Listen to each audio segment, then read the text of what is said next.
If you're not on the table, you're on the menu. And the middle powers have to come together. But we know that Trump is not a supporter of Ukrainian independence in the same way that his predecessor and the rest of the West has been. The 6 top generals or military commanders in the Chinese military establishment, Xi has removed 5 of the 6. In a nutshell, our sources speak about a petro-reset. What is a petro-reset?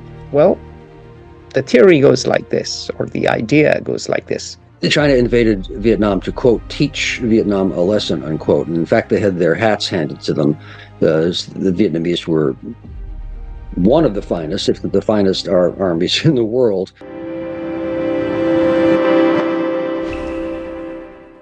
Welcome to the 2026 January edition of the FO Exclusive. We are back in another new year. Just a month has flown by in 2026, and it has been an eventful year already. Our top 3 issues for January are: number 1, the new Donroe Doctrine and regime alteration in Venezuela. Number 2, Canada's Mark Carney challenges American hegemony at Davos. And number 3, Xi Jinping purges top general, causing turmoil in the PLA. PLA, of course, stands for People's Liberation Army. Before we dive into these 3 issues, let's do a recap of the month. Let us do a recap of January 2026. Well, the most recent big news is that the EU and India have just signed a trade deal. India celebrates its Republic Day on January 26th. India became a republic in 1950. So it's been a few decades. And this time the EU bigwigs were chief guest at a fancy parade, and they signed a trade deal. Now note that this is not the first trade deal the EU has signed this month. Earlier, they signed another trade deal with Mercosur. Mercosur stands for Southern Common Market and consists of 5 full member countries: Argentina, Brazil, Paraguay, Uruguay, and Bolivia. What do these trade deals mean? They mean lower duties, potentially increased trade, and most geopolitical, foreign policy, and political economy analysts see these new deals as a direct result of US President Donald Trump's tariffs. So everyone is hedging against the US. Everyone is trying to make sure that they are not entirely reliant on the US. And this is a major development. Now, speaking of US President Donald Trump, he has backed off from threats of taking Greenland by force. If you remember earlier this month, there was a lot of drama. Washington, so was Greenland by force. There has been pushback by Europe. There's been pushback by the EU. And so now Trump is focusing on his boat of peace, which includes Egypt, Israel, Turkey, Saudi Arabia, and the United Arab Emirates. Canada is not joining. More about Canada later. Russian President Vladimir Putin has an invitation to join. And Tony Blair, a former British Prime Minister who earned infamy for being a lackey of George W. Bush, the son Bush Jr., over the 2003 Iraq War, is involved. Blair is a devout Catholic in the land of Henry VIII, who broke off with the Catholic Church. So he's a bit of an anomaly in British politics now. He was once a friend of Rupert Murdoch until rumor has it he slept with his former wife. In any case, most British politicians and political observers see Blair as a wealthy, washed-out has-been. So the composition of the Board of Peace is far from edifying, but we will move swiftly on to more consequential matters. Iran experienced popular uprisings in many cities. Hundreds of thousands protested on the streets. Dissidents got excited, hoping that the Islamist regime, the crazy mullahs, the Ayatollah, who's now almost 90, his regime would finally fall. However, the regime has cracked down hard. An estimated 4,500 Iranians have died, and 26,000 Iranians have been packed off to prison. So for now, an uneasy calm prevails. But it is clear that the regime's support is whittling down bit by bit. It does not enjoy much popular approval. Inflation is running riot. Unemployment is crazy high. And instability will remain a feature of Iran in the times to come. But wait, well, we aren't talking about Iran today specifically, no. but all of the principal conditions that are required for a successful revolution or overthrow of a state are not all present. In particular, the existence of a plausible alternative power center. Exactly. Now let's move on to the East. Japanese Prime Minister Takaichi Sanae has called a snap election for February 8th. Reportedly, she is hoping to translate her popularity into a popular mandate. Right now, her party, the Liberal Democratic Party, the LDP, doesn't quite have a resounding majority in the parliament. Han Duck-soo, who was Prime Minister of South Korea during the brief declaration of martial law in December 2024, was sentenced to 23 years in prison for insurrection. His boss, who was president then, is still in court. Some people are wanting the death sentence for him, but we will see what happens. We move now to Africa, where Ugandan President Yoweri Museveni, who's a youthful 81-year-old, he has won yet another election. Note, there was an internet blackout and repression by security forces. Museveni's son, Muhoozi Kainerugaba, who is also the head of the army entirely because of his merit, prowess, and professionalism, he bragged on social media that his men had killed 22 opposition supporters. Muhoozi has also wished death on Bobi Wine, the runner-up to Museveni, who has very wisely gone into hiding. Moving on from Uganda to Minnesota. Trump has continued immigration ICE raids. So there's a new meaning to the song "Ice, Ice, Baby." So there are ICE raids in Chile, Minneapolis, once the land of the Swedes, also now the land of the Somalis. Mind you, there was a major welfare scandal there, and after that there have been shootings by ICE officers. An armed person died, and even the nurse actually died, emergency nurse, if I remember correctly, and even the National Rifle Association objected to the comment that if you are armed, then the police may shoot you. There's an increasingly hostile public reaction. There are demonstrations. The latest news is that Trump seems to be backing down. That may be so, but the State Department has extended the government's crackdown. Let me add one retouch, or whatever we want to say. It's true that there have been shootings, as you put it, but I'm afraid that frames the reality in a way that misses the central crisis, which is that the shootings have been killings by the immigration authorities, the paramilitary men, of civilians. It's not that there have been shootings going on, but that there are organs of the state killing citizens who have been protesting or simply picked up and shot. Very significant. Very significant indeed. Important implications for rule of law in the US. And moving on to the point about the State Department extended the government's crackdown on immigration by issuing an order to pause the processing of visas from people in 75 countries who could become a public charge on the United States. So this is a major change, major step in immigration policy. This has largely gone unnoticed.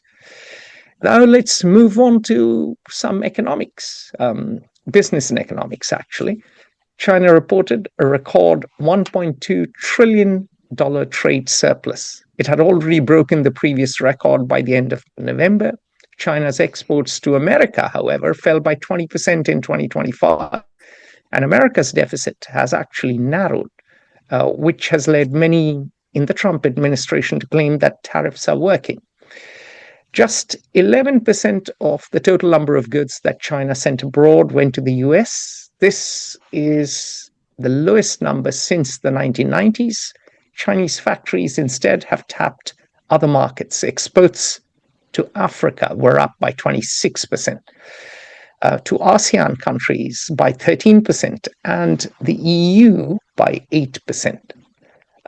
Moving on to 2 points about two big companies, Tesla and Boeing.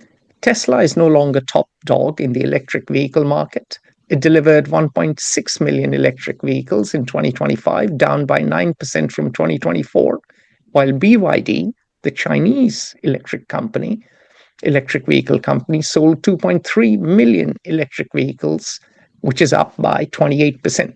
And a lot of people who've been using BYDs in countries like Singapore or Brazil or elsewhere report that the car is now much better than Tesla's. So who knows if they are entirely right, but what is true is BYD has pushed Tesla off the gold medal spot.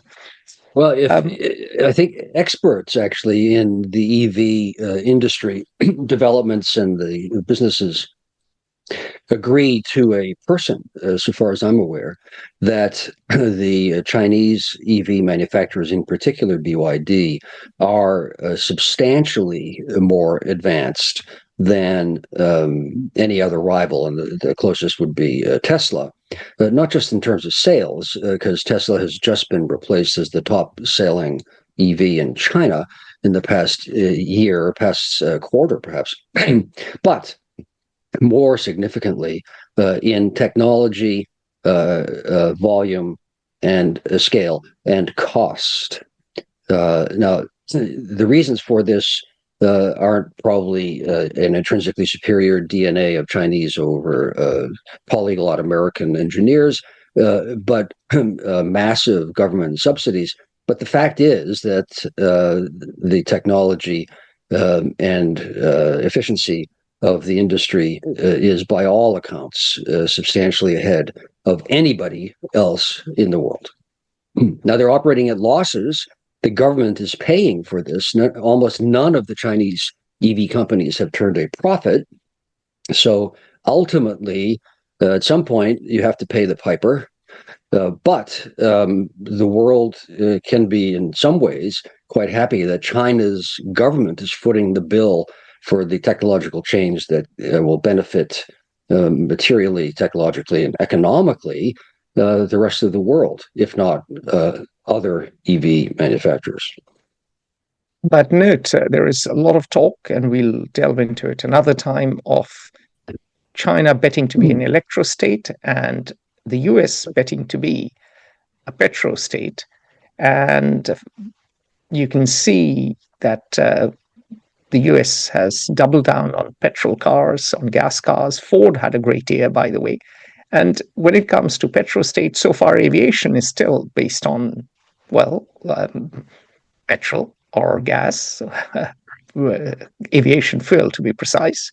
And for the first time since 2018, Boeing took more orders than Airbus. In 2025, it was 1,075 net orders for Boeing and 1,000 for Airbus. So Boeing, for the first time, has overtaken Airbus. This ding-dong battle is likely to continue. Now let's move on. The shocking point here is that quite clearly there one of two things obtains with regard to the current American leaders. Either none of them have studied economics 101, micro and macro, or they have, and they are just doctrinaire and refuse to believe what they don't want to believe. Because one of the key rules of economics is that if you protect an industry because you think that it's wonderful, we have the best horses and horses are fine, that you will have perhaps the world's finest manufacturers of bridles and saddles at the time that the world is developing Ferraris and Maseratis. And the United States, with its protection now of the fossil fuel industry, specifically with regard to transportation, meaning EVs or internal combustion engine vehicles, is guaranteeing that we will have the finest saddles and bridles while the rest of the world is driving EVs that cost $25,000 and can drive 800 kilometers on a charge. Moving on now to something super important, and this is dealing with the Federal Reserve, with the global monetary system, and the Justice Department earlier this month, issued subpoenas related to Federal Reserve Chair Jerome Powell's testimony to Congress last year about the cost of renovating the Fed's buildings. In a pithy and pointed and unprecedented speech, Powell said the unprecedented threat of criminal charges was a pretext for attacking the Fed for not setting interest rates on the preferences of the president. Christine Lagarde, president of the European Central Bank, and Andrew Bailey, governor of the Bank of England, joined a dozen central bankers who issued a statement in support of Jay Powell. They said, "We stand in full solidarity with Powell and the Fed, and they had full respect for the rule of law and democratic accountability as critical to central bank independence. But criminal charges were no way forward." Now, perhaps not entirely a coincidence, yields on long-term American government bonds hit their highest levels in several months amid a sell-off in the broader bond market that was triggered not just by developments in the Fed, but also concerns over Japanese debt. Yields on 30-year Japanese bonds jumped the most since 2003. Well, it could be that the United States kidnapped the president of Venezuela to obtain his economic advice, because one of the first things that Maduro's predecessor, Chavez, did 24 years ago, I think it was when he seized power as a socialist for the people, blah, blah, blah. He's sort of a left-wing fascist, which means that only the leader can represent the interests of the people against the deep state. Have we heard this before? Well, we have, certainly, in the Trump administration. And before that, and administrations in Germany prior to World War II. What they did was eliminate the independence of the Venezuelan equivalent of the Federal Reserve. They're destroying the Venezuelan currency and economy and political system and society. So perhaps the advice is what the administration is seeking by its kidnapping of Maduro. Well, it's the caudillo culture exported north of the Rio Grande, as someone pointed out recently. But two more data points, and then we move on to the three meaty topics or three meaty issues. One data point, Porsche sold 10% fewer cars last year, the steepest drop since 2009. And that was during the global financial crisis.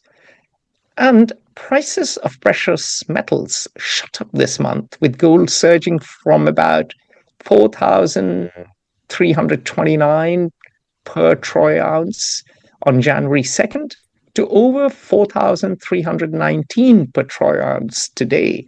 And we are recording this on January 28th. So on January 28th, gold has gone up, up, and away by January 28th. Moving on to our top three topics for January now, or top three issues for January now, let's begin with the new Donroe Doctrine and regime alteration in Venezuela. Over to you, Glenn, because you once worked for the CIA, and the CIA once was running riot all across Latin America. Oh, that's just disinformation. Well, the Donroe Doctrine, a characteristically insipid, insulting, semi-amusing term to come out of the United States' current leaders, favored because it uses the name of Donald Trump and that is not a joke. And I am being, I suppose, ostensibly slightly wry, but I am also being literally true. That anything that utters the name and draws attention or focuses attention on Donald Trump is, by definition, to be praised in the Washington of today. And that's one reason why we have the name, the Donroe Doctrine. And it's also a slight witticism because of the Monroe Doctrine, which is what all of us who have studied world history or international relations or American history will have heard the term. It's a now 200-year-old doctrine. When President Monroe was in office in the 1820s, he issued what came to be called, after the fact, the Monroe Doctrine, which said that the United States had exclusive right to manage affairs in the Americas. Initially, it was North America, but it was extended to all of the Americas. Now, that's always been interpreted as a clearly imperial American sphere of influence declaration, which was used or deployed numerous times, in particular in the 20th century, starting really in the 1890s, and not before. Before that, the United States didn't have an active international series of policies or the means to carry them out. But in fact, it was initially an expression of a weakness, because the United States couldn't exert its will, couldn't compete economically, couldn't use gunboat diplomacy in the nascent imperial 19th century, and so was trying, through a declaration of principles, to keep the predatory European imperial powers away. As America increased its power, then it started to be able to actually carry out this claim. It fell into disfavor. Well, it was never liked by anybody except for the United States, but it fell into disfavor as the imperial era faded. The United States, which is really since World War II, of course, but even before then, President Franklin Roosevelt in the 1930s and 40s started to try to move away from sending the Marines whenever someone had not paid a bill south of the Rio Grande. Donald Trump has now declared a Donroe Doctrine. Why? Well, it's really quite explicitly declaring an American sphere of influence in all of the Americas. A number of international observers, myself included, have for some time been saying that Donald Trump, to the extent he has policy objectives that are coherent, is an isolationist, but also someone accepting a sphere of influence international system. This has been a system pretty clearly propounded by Vladimir Putin and by de facto by Xi Jinping as he exerts his control. Now, in some ways, the Trump response is a defensive one to the growing power of China, because China continues to proclaim normative goals, even as it exerts its own unilateral power progressively. And so the U.S. is saying, well, okay, of course, China's a rising power. The way to avoid a clash is you have yours, we have ours, and let's cut deals. And that seems to be how Trump has been approaching international relations, and quite explicitly now formulates them with regard to Latin America. It's a way also to rationalize trying to force out Chinese and Russian petroleum investments and diplomatic engagement in what we used to call Latin America, in the Americas. The objectives, therefore, seem... Yeah, I'm sorry, Atul. Pardon me. very quickly, if I may add to what you're saying, we read the National Security Strategy with much interest, which came out late last year. And that talked about the Trump corollary to the Monroe Doctrine, which is now called the Donroe Doctrine. And it said that we will dominate in the Western Hemisphere. And part of it comes from the fact that China's biggest, or rather Brazil's biggest trading partner is now China. Because guess where did the Chinese import their soybeans during the trade war with America, with Brazil?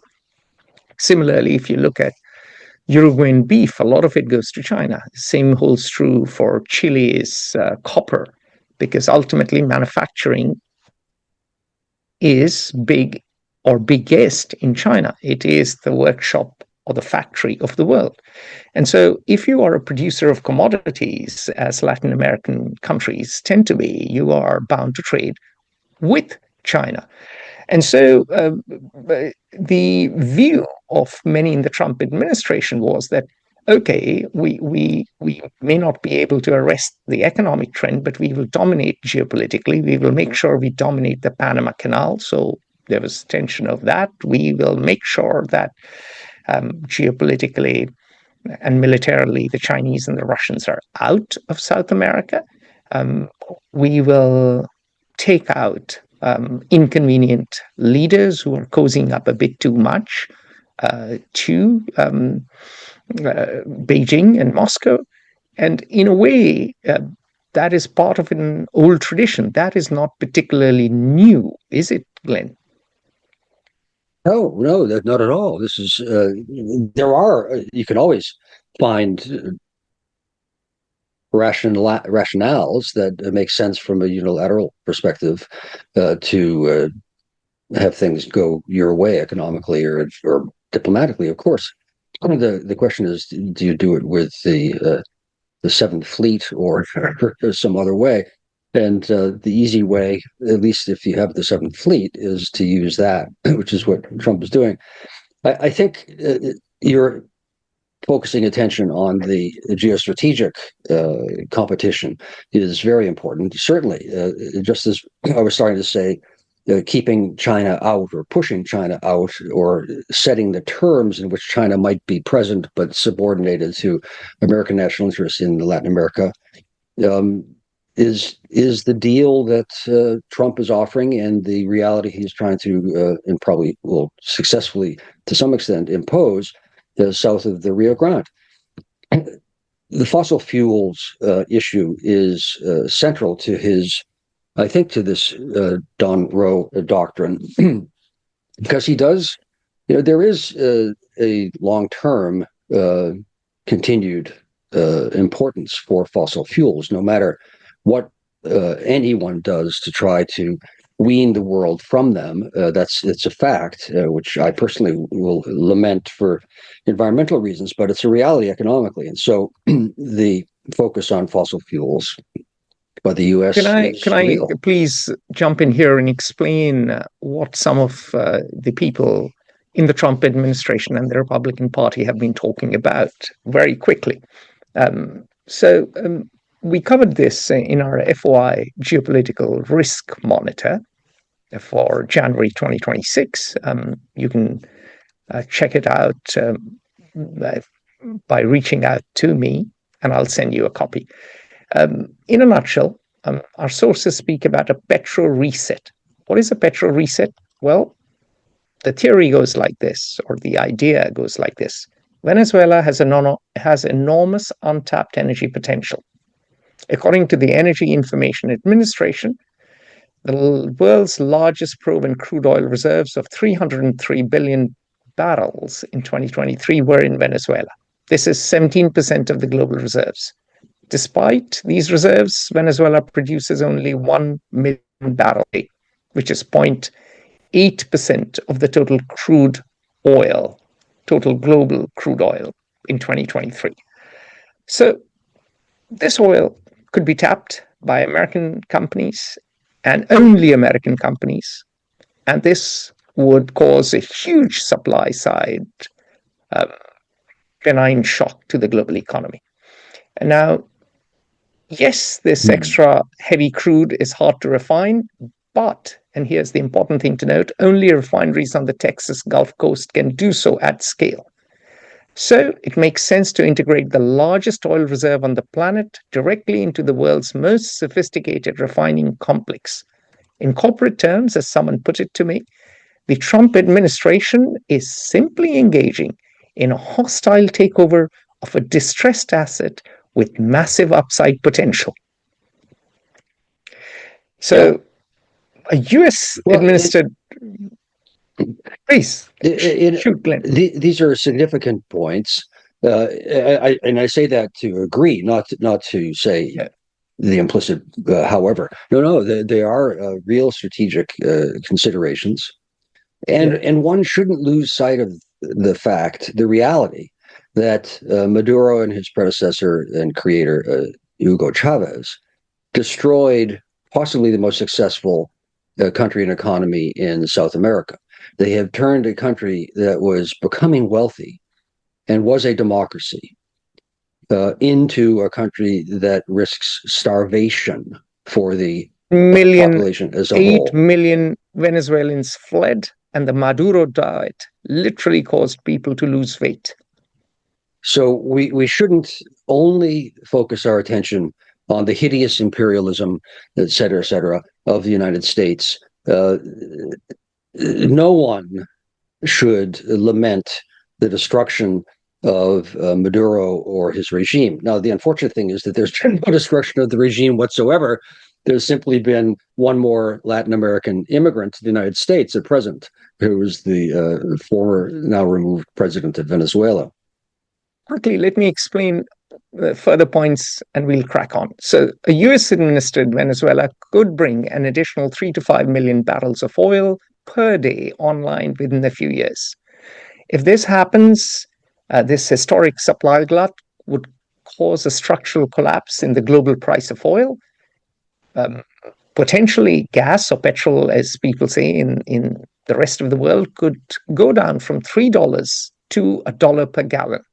If this happens, then cost push inflation declines dramatically, because anything you do, whether you grow wheat to the packages Amazon delivers to your homes, everything is influenced by the price of gas or price of petrol. So the logistics dividend for the economy alone would be spectacular. The petro-reset could also dollarize the Venezuelan economy. Right now, the currency, as Glenn pointed out earlier, is worthless. It is not worth the paper it is printed on.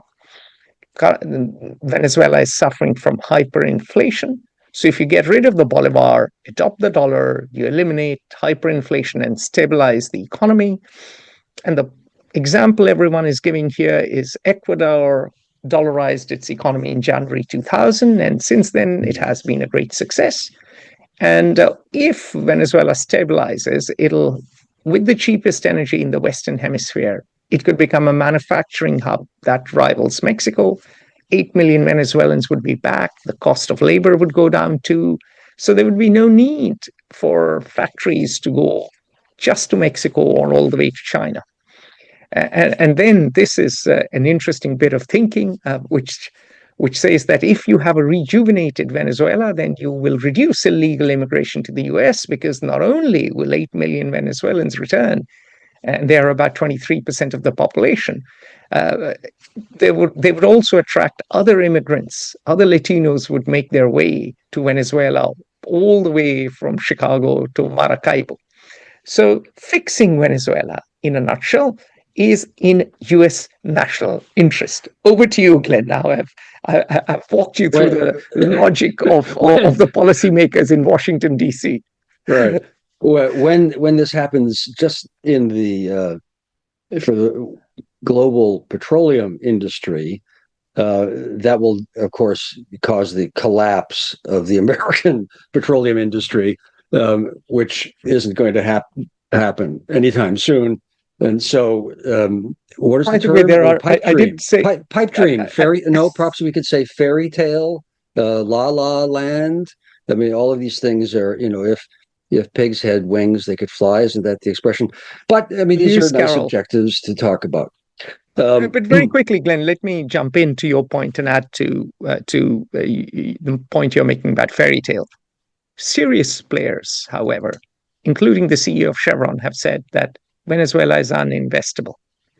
Our Venezuelan friend, Leonardo Vivas, who is in Boston, whom you know, who was at the Carle Center for Human Rights, he says, look, the quantum of investment needed is crazy because even the pipes are rotting on rigs.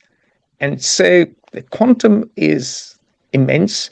The uncertainty is ridiculously high. And the time lag between the investment and the return is long. So there are lots of banana peels along the way. And that is why I suspect you're talking about this logic as a fairy tale, as living in La La Land, and so on and so forth. Yeah, absolutely, absolutely. Significant as all of these things are, and they truly are, for all Venezuelans, for everyone, everywhere. There are even larger issues, and I don't want to spend too much more time on Venezuela and the Donroe Doctrine, but they truly are, I think, the most important consequences, if less concrete, to detect. What are two things? We all focus, of course, on the president, on Donald Trump, and on then, in this instance, Venezuela and the Donroe Doctrine.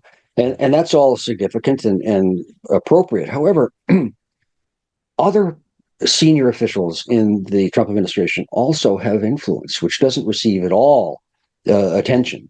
And a good part of what's happening with regard to the Donroe Doctrine and Venezuela specifically is being driven, it appears, by Secretary of State Marco Rubio. He's a first-generation American from Cuba, Cuban exiles, anti-communists, viscerally anti-communist, anti-Cuba. And what is holding the communist regime of Cuba up? And it has been substantially low-cost Venezuelan oil from fellow revolutionary, self-proclaimed Maduro of Venezuela. And by eliminating Venezuelan support for Cuba, you strike a double blow. You undermine a hideous regime in Venezuela, or a triple blow. You start to dictate where Venezuelan oil, to the extent that it is produced, may go or who may invest in it. So you strike a blow against China, and you strike perhaps a decisive blow against Cuba, which is, I think, the larger objective of Marco Rubio. Rubio. So it seems that the regime of Cuba is in the sights of the Secretary of State and the U.S. government through very much so, Caracas. very much so, very much so. Caracas. I hear from many sources here in Washington, D.C., that Marco Rubio is indeed gunning for Cuba, and Venezuelan oil was supporting Cuba. And in fact, it was the Cubans who died protecting Maduro, 32 of them, if I remember correctly. And even within the cabinet, there is division. J.D. Vance doesn't want too much intervention, so one hears. Pete Hegseth just wants to look tough, and he'll go along with any military adventure. And so long as he can do push-ups on aircraft carriers, all is good. And Marco Rubio is really the driving force, the ideological, anti-communist, Cuban emigre, one could say, conviction or fanaticism, depending your point of view, really wanting to put sound the death knell for the Cuban regime, for the Castro regime. And no one should lament or feel much sympathy for the Cuban regime. It's a facile thing to criticize the United States for the sanctions and say, oh, the suffering of the Cubans is due to American hostility. And yes, sanctions do cause pain. That is true. Would I follow these policies in the same ways? Almost certainly not. But that's not really the main point. The main issue is the grotesquely incompetent totalitarian regime of Cuba, which has brought its people also to the point of near starvation. And that's not from American imperialism. That's from communist inefficiencies and doctrine. So one shouldn't feel much sympathy for the Cubans, which is not to say that implies I'm supporting overthrowing the regime necessarily. There are larger issues, and then we really should move on, I think, Atul. But all of these things are specific points. What the quote Donroe Doctrine and the Venezuelan kidnapping imply for the international, for the rest of the world, is quite significant. This does have effects on the international, on how international relations are conducted, and whatever remains of the normative system, the Pax Americana, and so on, which is really sort of become a sieve trying to hold in the water at this point, as far as its structural integrity remains. It being the Donroe Doctrine and the actions in Venezuela and what we were just talking about with regard to Cuba, clearly does embody and therefore create a de facto sphere of influence, quote, order, unquote. Does this mean we're returning the world to 1815 and the Congress of Vienna, or to pre-Westphalian 1648 world when the states, balanced each other as best they could? And I think the answer is yes.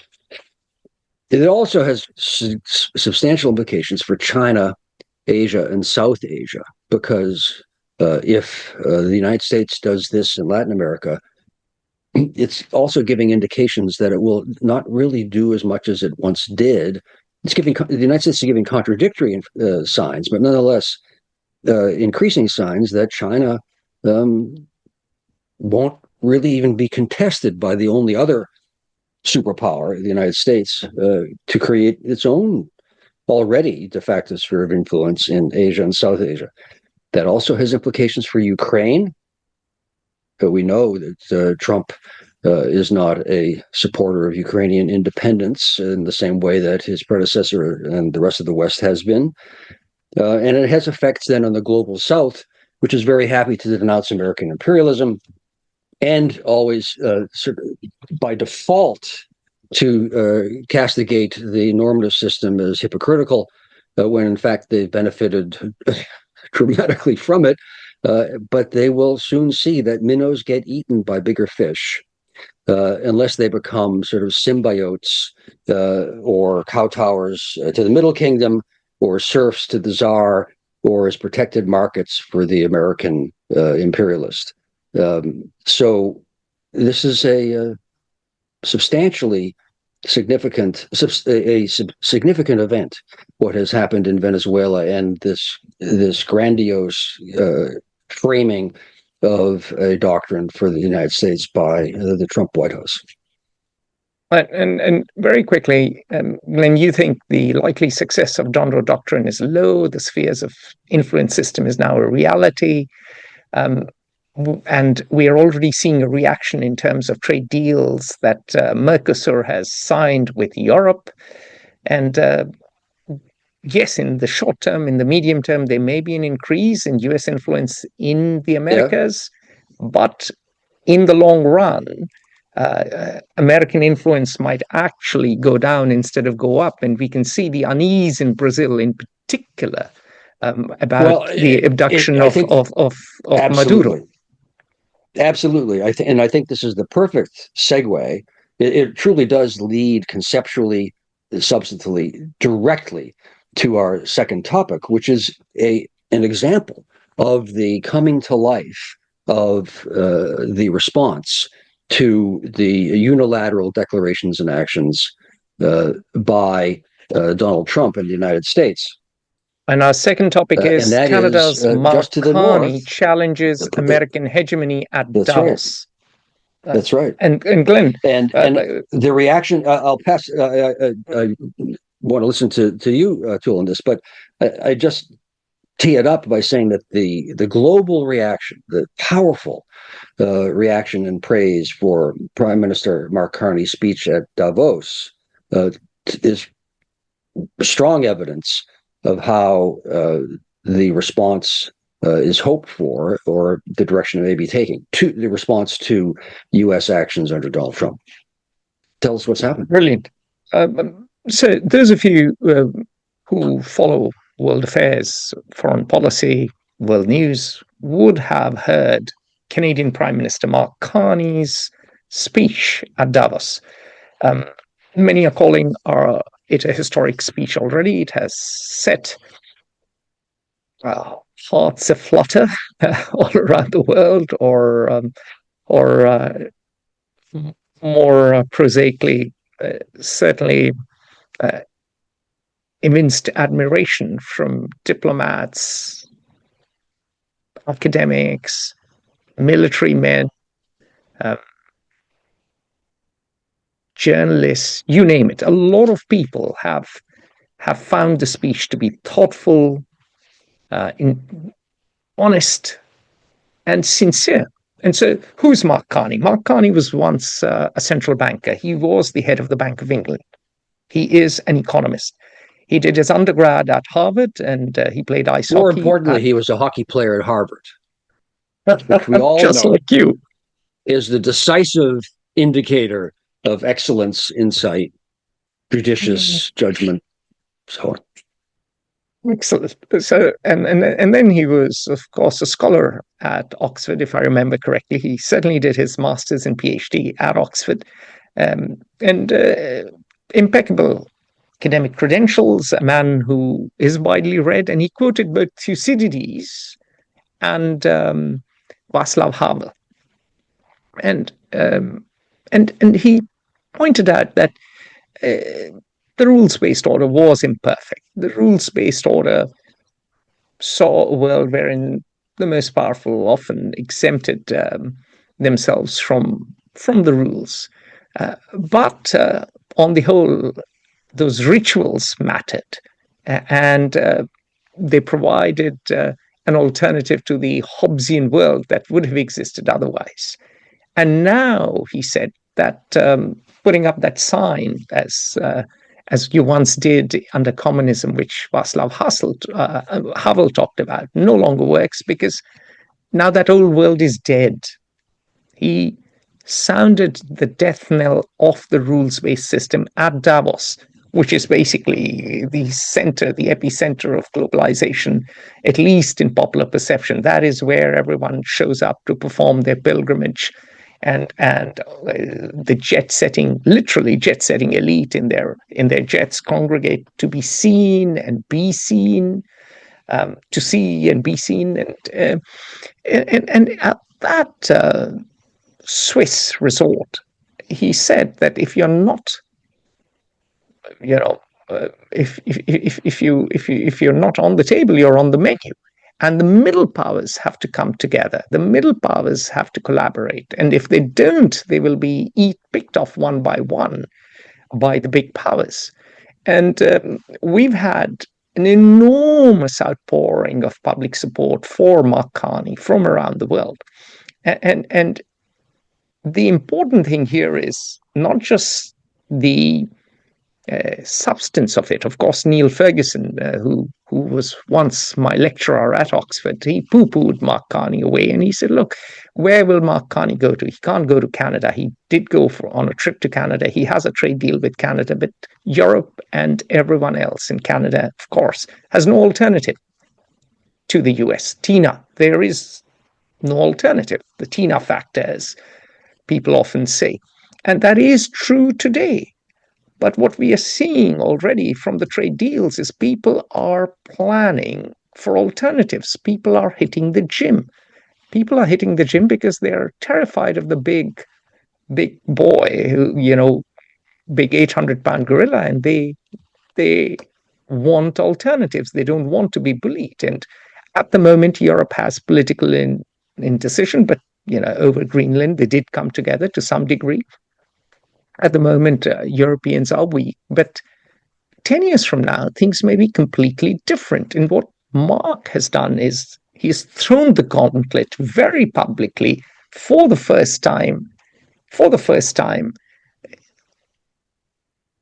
as far as Canadians are concerned. We'll have to go back to 1812 for such a rift between Canada and the US, and said that Canada is going to work with other middle powers on points of mutual interest. And what he has what Mark Carney has articulated is what so many other leaders are thinking, but have been too afraid to speak out aloud. To give an example, I guess, or evidence of what you just said, Atul, Ferguson's correct that at present, I think it's 70% thereabouts of Canada's GDP and depends on trade with the United States. So where else is Canada to turn?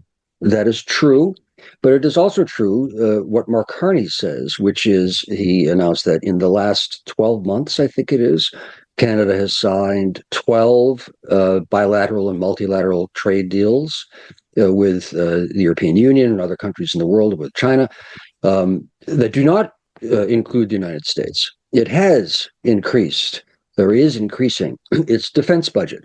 It's not to say that Canada is going to rival or protect itself from an American invasion. That's not realistic.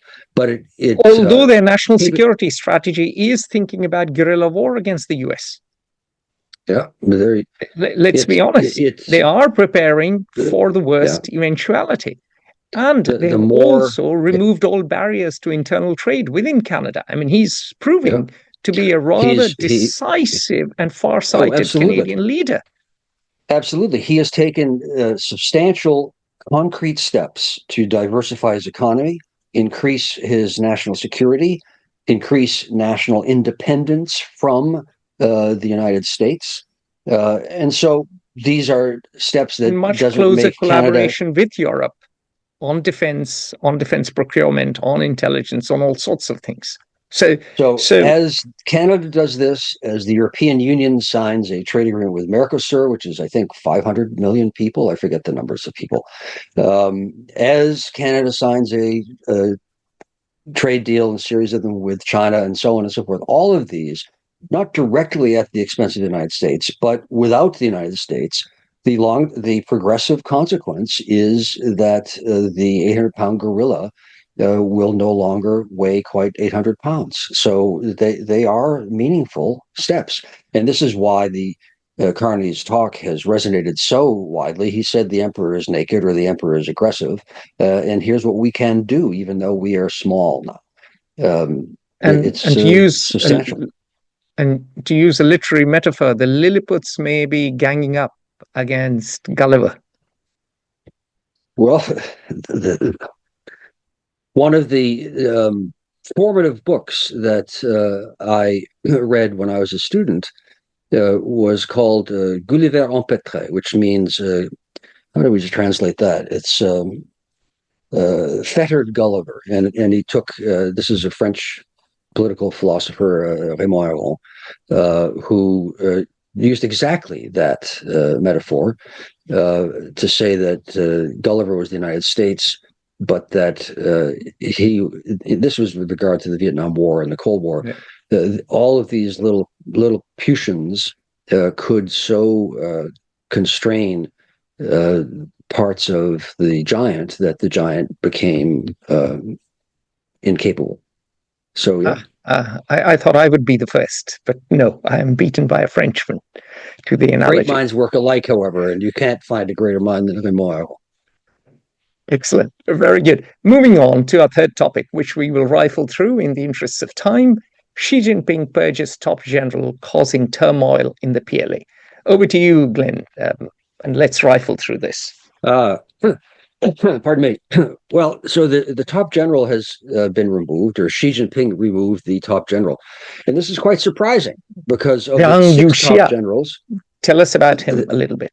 Well, of the six top, I'll get to him in just a moment. Of the six top generals or military commanders in the Chinese military establishment, Xi has removed five of the six.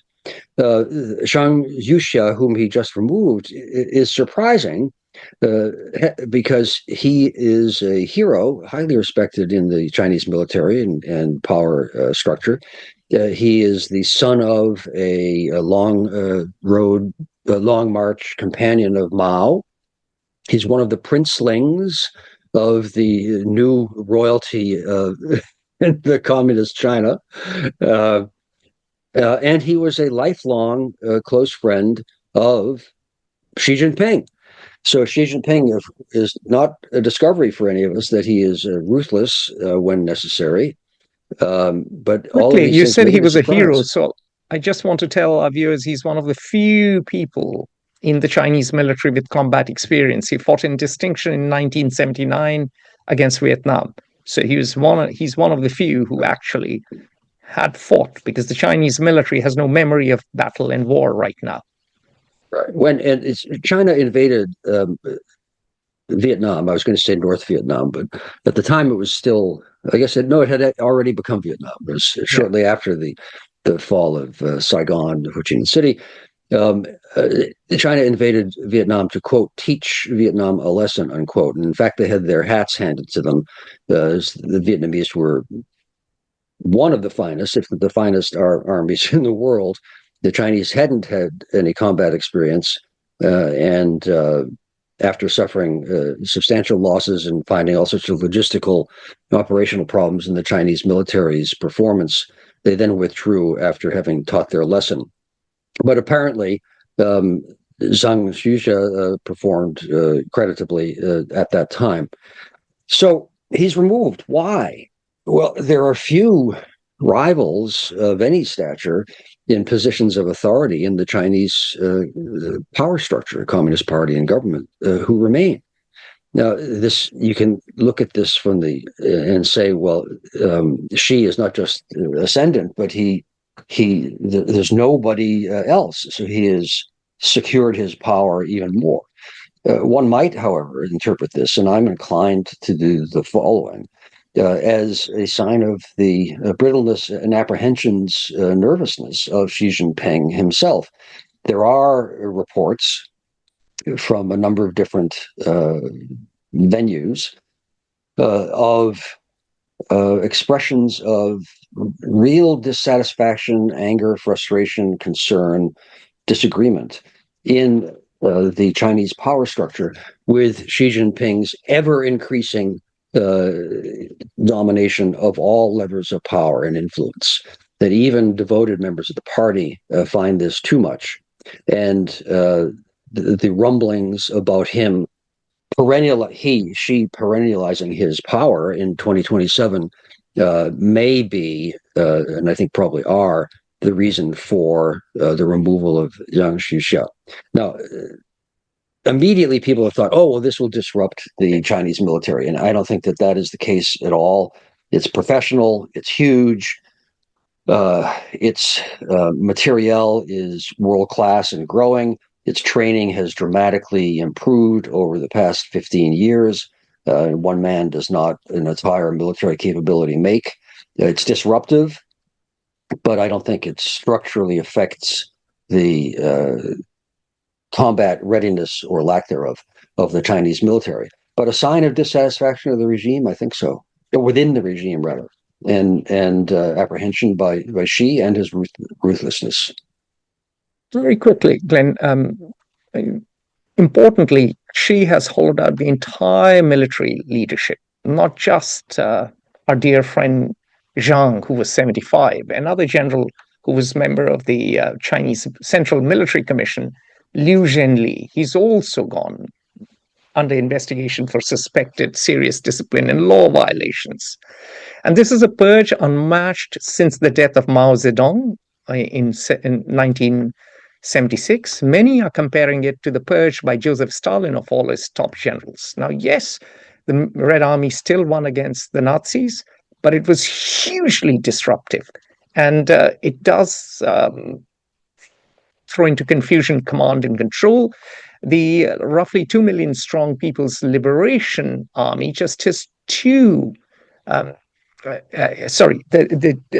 2 million strong People's Liberation Army, the PLA, is run by the CMC, the Central Military Commission, and it has just 2 active members. One of them is Xi Jinping himself, and the other is the PLA's disciplinary chief, General Zhang Shengmin, whom many people are likening to Beria, Laurentia Beria, the secret police chief, the secret service chief of Stalin. And so there are massive problems. Now, some people are saying he did it because he wanted the PLA, Xi Jinping purged the generals because he wanted the PLA to be a fully modern fighting force, and they haven't met expectations, and he wants to act against Taiwan.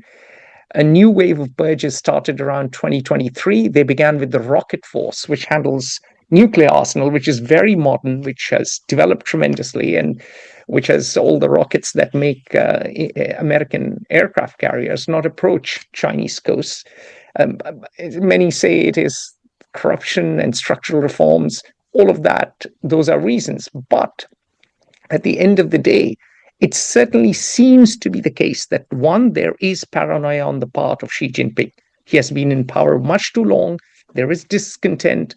And his friend, a 75-year-old general who was staying on well beyond retirement age, somehow had become a little too powerful and got the emperor a little too nervous. So that's one factor. Number two, there is clearly in the military a lack of a process, a lack of a system. The US military has been very professional. So have been militaries such as the British and the French, who have very clear processes for people to move up. And yes, they are imperfect, but you don't get this turmoil. But clearly, the Chinese military is far from a truly modern force. Yes, can it fight? Yes, it can fight. And yes, it has material. But Glenn, I'll differ a little from you and say that I would not bank on, say, the Chinese Navy taking on the Japanese Navy and performing well on the high seas with such lack of certainty and such lack of consistency and such lack of just institutional stability. I very much think that would percolate down and would affect morale. So I take the view that the Chinese military is facing greater turmoil than we realize and recognize. After all, it's an opaque society. The officers have no experience of battle. Yes, if they go to battle, they may improve, as the Soviets did in World War II. But also remember who replaces these chaps who've been fired. All the chaps below them worked for the chaps who have been fired. So they are tainted by association. So we are living in this extraordinary era of paranoia. And this is in some ways very good news for Taiwan and Japan. Not such good news if you are a PLA officer. Well, I think Xi is an astute, brilliant wielder of power, certainly in a ruthless system, is taking a lesson from Iran, from Russia, from Stalin's Soviet Union, and from all other dictatorships, really, which is that if there's no credible rival and you control the tools of force, of coercion, the military and the guns, then whatever the dissatisfactions may be institutionally and in the public, a revolution and putsch and so on is highly unlikely to succeed. He has taken Mao's maxim to heart: power flows through the barrel of a gun. On that note, ladies and gentlemen, thank you for attending our first episode of 2026. Make sure you subscribe to our YouTube channel. Make sure you send us questions, and make sure you share this video with your friends. From Glenn and me, it's from Glenn and me, it's bye for now. Bye. Join the conversation at Fair Observer and subscribe to our YouTube channel.